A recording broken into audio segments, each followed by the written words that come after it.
પ્રેગ્નન્સીમાં આપણે એવું સાંભળતા હોઈએ કે 10 થી 11 કિલો વજન વધવું જોઈએ, પરંતુ આ બધા માટે લાગુ નથી પડતું. ઘણી દીકરીઓ એવું ફીલ કરે છે કે મારી પ્રેગ્નન્સી રહ્યા પછી મારું વજન ઘટતું જાય છે.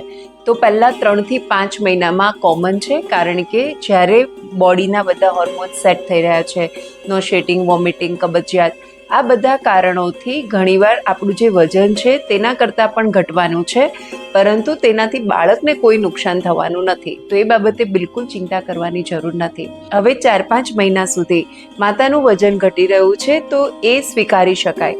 પણ ઘણા બધા કેસમાં એવું થાય કે માતાનો 7મો કે 8મો મહિનો ચાલે છે, માતાનું વજન વધી નથી રહ્યું અને માતાને ચિંતા થાય છે.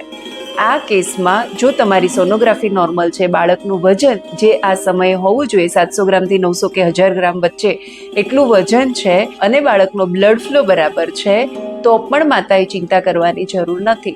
કારણ કે દરેક માતાનું વજન 11 કિલો વધશે જેવું જરૂરી નથી, એ વારસાગત પણ છે અને દરેક માતાની પ્રકૃતિ અલગ અલગ છે. આપણે માત્ર પ્રેગ્નન્સીમાં આપણું વજન વધી રહ્યું છે કે નથી વધી રહ્યું એના કરતાં પણ વધારે ધ્યાન આપવાની ત્યાં જરૂર છે કે જો બાળક અંદર બરાબર વિકાસ પામી રહ્યું છે, તેને બરાબર પોષણ મળી રહ્યું છે, તેને બરાબર બ્લડ મળી રહ્યું છે, તો માતાએ પોતાના વજનને લઈને બિલકુલ ચિંતા કરવાની જરૂર નથી.